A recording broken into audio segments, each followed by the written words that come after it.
ചേട്ടൻ കല്യാണം കഴിച്ചാണോ? അതെ. ഏയ് കല്യാണം കഴിച്ചിട്ടില്ല. എനിക്ക് തോന്നി. ഞാനും കഴിച്ചിട്ടില്ല. സുമേ, ആ തോറിന്റെ പാത്രം എങ്ങനെ എടുത്തോളൂ. ഇതെന്താണ് മൊബൈലിൽ ഇത്ര പേർക്ക് കാണാൻ? ഞാൻ ഗെയിം കളിക്കുക. 9,000 പോയിന്റായി. 10,000 ആക്കണം. വേഗാക്ക്. എന്നിട്ടാണ് മാമുണ്ടായി. അതൊരു പാവ. മൊബൈല് കിട്ടിയാ പിന്നെ ഭക്ഷണം കൂടി വേണ്ട. എന്റെ അനിയത്തിയാ സുമ. ഈ വെളുത്ത ചോറിന്റെ മുൻപിലിരിക്കുന്ന ചേട്ടനെ കാണുമ്പോ എനിക്ക് ഭയങ്കര സന്തോഷം തോന്നുക. സത്യം പറയാലോ, ഈ ചുറ്റുമതിലിനുള്ളിൽ വന്നേ പിന്നെ ഇതുപോലൊരു കറുത്ത മനുഷ്യനെ ഞാൻ ഇതുവരെ കണ്ടിട്ടില്ല. ഇതിപ്പോ പൂരത്തിന്റെ ഇടയിൽ ആനെ കാണുന്ന പോലുണ്ടല്ലേ ചേച്ചി? ഈ കറുപ്പ് അച്ഛന്റെയോ അതോ അമ്മയുടെയോ? അച്ഛമ്മയുടെയാ. എനിക്ക് ഈ കറുപ്പ് ഇഷ്ടം.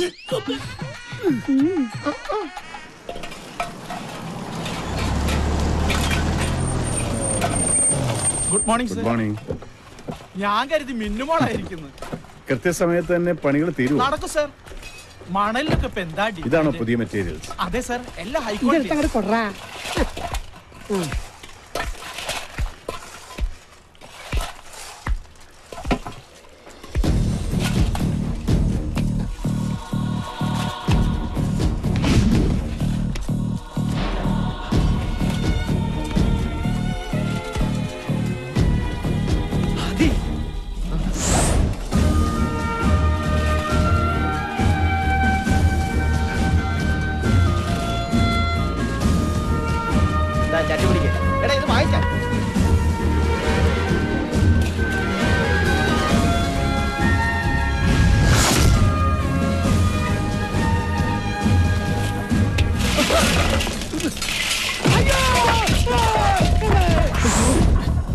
ആന്റണി, വണ്ടി എടുക്കും. എവിടെ നോക്കിയിട്ടാണ് പണിയെടുക്കുന്നത്? അവിടെ മനുഷ്യൻ ഇവനൊക്കെ പിടിച്ച് പണി കൊടുത്തത്.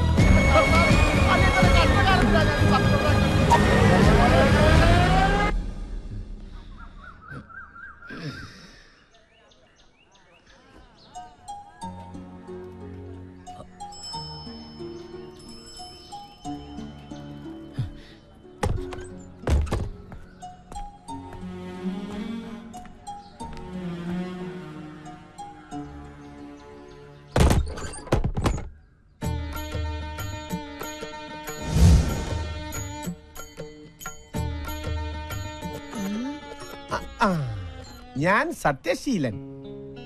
പക്ഷേ ഇത് ഞാനല്ല. യഥാർത്ഥ ഞാൻ. കണ്ടു പേടിക്കണ്ട. കൈരേഖ നോക്കി സത്യസന്ധമായി ലക്ഷണം പറയുന്നതിന് ലക്ഷണം കെട്ടവന്മാർ എനിക്ക് തന്ന ദക്ഷിണകളാണ് ഇതെല്ലാം. മൊത്തത്തിൽ നാട്ടുകാരുടെയും എന്റെയും സമയം ശരിയല്ല. എന്നാലും ഞാൻ സത്യമേ പറയൂ. നിങ്ങൾ ആദിത്യന്റെ അപ്പനല്ലേ? അതെ. അവൻ ഇവിടെ ഇല്ല എന്ന് പറയാൻ എന്നെ ഏൽപ്പിച്ചു. അതൊരു സത്യം. പക്ഷേ ഞാൻ കള്ളം പറയുകയില്ല. അത് മറ്റൊരു സത്യം. അവന്റെ അകത്തുണ്ട്. അതാണ് സത്യം.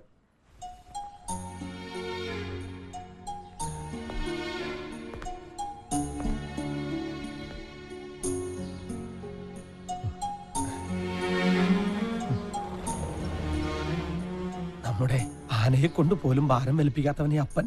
എന്നിട്ടും നീ, ഞാനും ലക്ഷ്മിയും നിന്നെ വെയിലും മഞ്ഞും കൊള്ളിക്കാതെ വളർത്തിയതല്ല മോനെ. എന്നിട്ടും എനിക്കിതൊന്നും സഹിക്കാൻ പറ്റണില്ല. കുഞ്ഞിനാളിൽ അപ്പന്റെ മാറിലും വലുതായിപ്പോ അപ്പന്റെ മനസ്സിലും വളരായിരുന്നു. തലയോളം കടം വന്ന് കയറിയിട്ടും ആന്റണി പതറിയില്ല. പക്ഷെ എന്റെ മോനെ അവിടെ കണ്ടപ്പോ അപ്പന്റെ മനസ്സ് തകർന്നു പോയടാ. അപ്പൊ എന്നൊന്നും പറയരുത്. ഏയ്, എന്റെ മോൻ അപ്പനൊന്നും പറയില്ല കേട്ടോ. എന്റെ മോൻ വെയിൽ കൊണ്ടിട്ടേ അപ്പനെ പോലെ കറുത്തു പോരുത്. അത് ഈ അപ്പന് സഹിക്കില്ല. ലക്ഷ്മിയുടെ നിറ മോന്.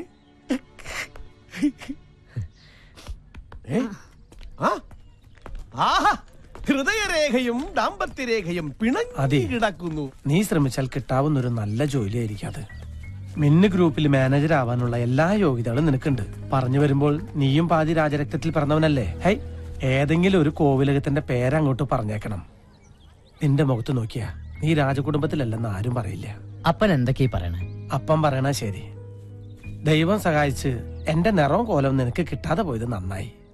വേണ്ടപ്പാ, അപ്പന്റെ മോനാണെന്ന് അറിഞ്ഞിട്ട് കിട്ടുന്ന ജോലി മതി എനിക്ക്. ആദ്യം നമ്മളാരെയും ചതിക്കാനല്ലല്ലോ പോണത്, നമ്മളെല്ലാം എല്ലാരും തോൽപ്പിച്ചത്. അപ്പന് പഴയ ആദ്യമോനെ തിരിച്ചു വേണം. വാചകം അടിച്ച അപ്പനെ വരച്ച വരയിൽ നിർത്തണ ആദ്യമോനെ.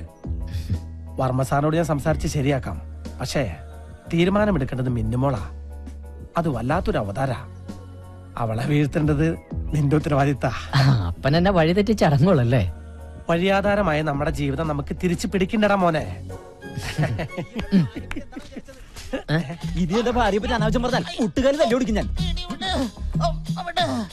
അനാവശ്യമല്ല ചേട്ടാ, കൈരേഖ കള്ളം പറയില്ല. ദാ ഈ ചേച്ചിയുടെ കയ്യിൽ അങ്ങനെ ഒരു രേഖയുണ്ട്. ഇത് പറ.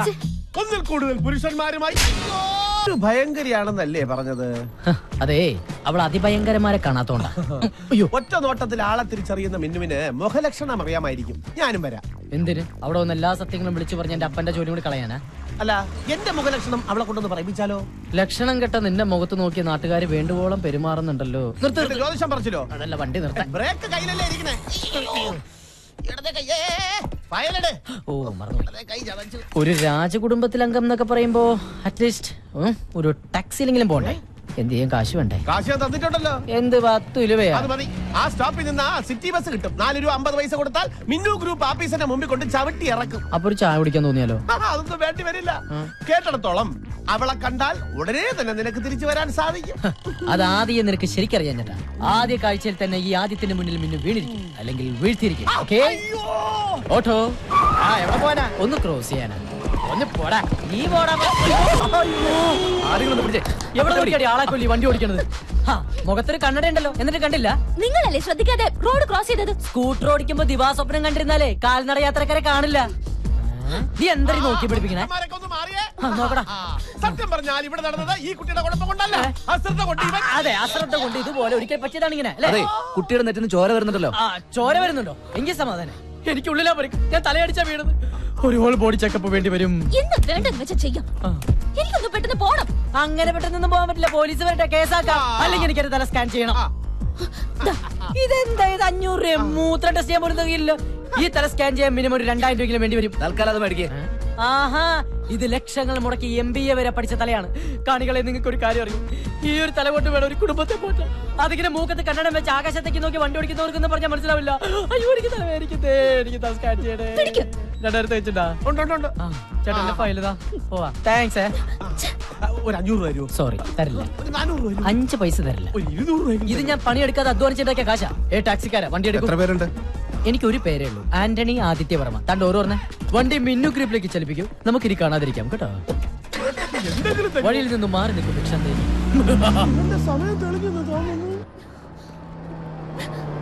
ഡ്രൈവർ, വണ്ടി ഒന്ന് സ്തംഭിപ്പിക്കൂ. ഇത് അപകടം പറ്റിയ കുട്ടിയല്ലേ? ഹായ് അപകട കുട്ടി. എത്ര പെട്ടെന്ന് 2000 റുപ്പീസ് കയ്യിൽ വന്നത്. ടെക്നോളജിയുടെ ഒരു പോക്കെ. അപ്പോ വീണ്ടും സന്ധിക്കും വരെ വണക്കം.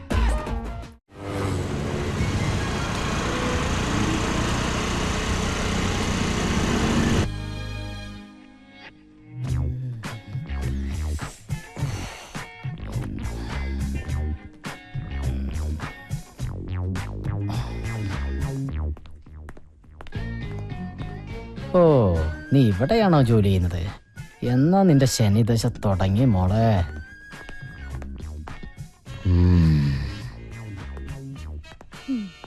അതെ, നിക്ക്. ഇപ്പൊ സമയം എത്രയായി? കൃത്യനിഷ്ഠ, സമർപ്പണം, ആത്മാർത്ഥത, ഈ വക സ്വഭാവ ഗുണങ്ങൾ വാങ്ങുന്ന ശമ്പളത്തോട് കാണിക്കണം.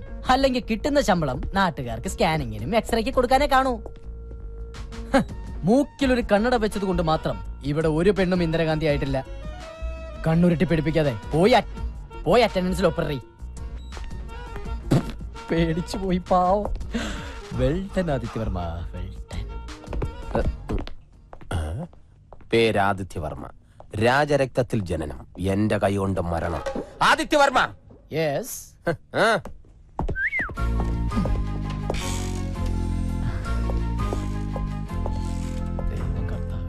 Madam, good morning.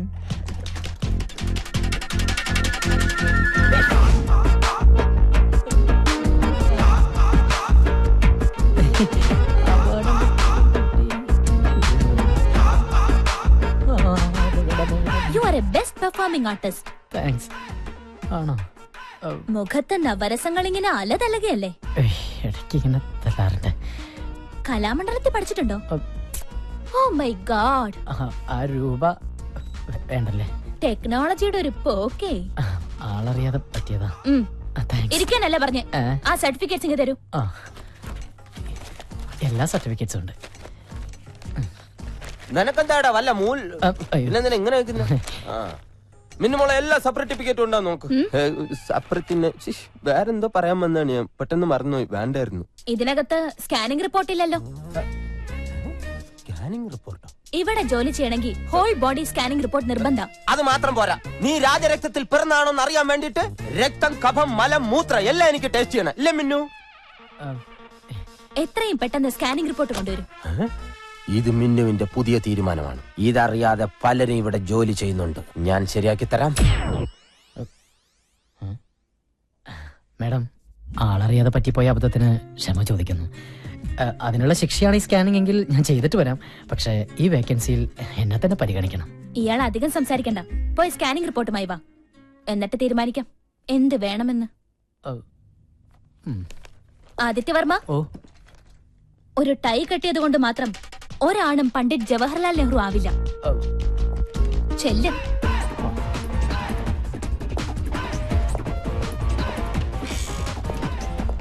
മേഡം, ഇതുവരെ ഇല്ലാത്ത ഓരോ നിയമങ്ങൾ കൊണ്ടുവന്ന് ഞങ്ങൾ വലഞ്ഞു പോട്ടാ. എനിക്കാണ് ഈ ഹെർണിയുടെ അസുഖങ്ങളിൽ ഒരാഴ്ചയായിട്ട് മൂത്രം പോട്ടില്ല. പെട്ടെന്ന് സ്കാൻ ചെയ്യണം, മലമൂത്രമൊക്കെ പരിശോധിക്കുന്നത് ഞങ്ങൾ എന്ത് ചെയ്യണം അല്ലേ? ആര് പറഞ്ഞു? ഞാനാണ് പറഞ്ഞത്. അതെ, മിന്നു മനസ്സിൽ തീരുമാനിക്കുമ്പോൾ ഞാൻ മദ്രാസിൽ കാണും. നിങ്ങൾ ചെല്ലും.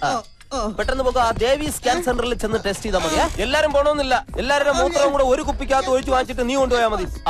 സ്കാൻ ചെയ്തില്ലെങ്കിൽ എല്ലാത്തിന്റെ ഇൻക്രിമെന്റ് കട്ട് ചെയ്യൂന്ന് പറഞ്ഞപ്പോ സത്യം എല്ലാരും പേടിച്ചു പോയി. മഞ്ജുലേട്ടൻ പോ. അല്ല, എനിക്ക് കുഴപ്പമൊന്നുമില്ല, ഞാൻ ടെസ്റ്റ് ചെയ്തേ. ശരി.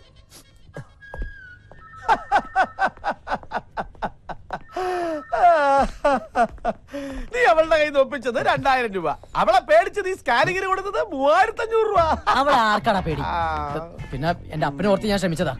അവളുടെ കയ്യും കാലും പിടിച്ചെങ്കിൽ ഞാൻ ആ GM-ന്റെ കസേരയിൽ നിന്നിരിക്കട്ടെ, അവളെ ഞാൻ വരച്ച വരയിൽ നിർത്തും. അപ്പൊ നീ വരയ്ക്കോ? ഇല്ല, ചെരക്കും. മിടുക്കൻ. ആദിത്യവർമ്മ, ഈ സ്കാനിംഗ് റിപ്പോർട്ട് ഡോക്ടറെ കാണിച്ചോളൂ. എന്റെ കുഞ്ഞു തലക്ക് ഇത്ര വലിയ റിപ്പോർട്ട്. 7 ഗുളികനാ, സൂക്ഷിച്ചോ. നീ ഉള്ള ഗുളിക കഴിക്കാൻ നോക്കും. അല്ല, ഞാൻ കൂടെ വരാം.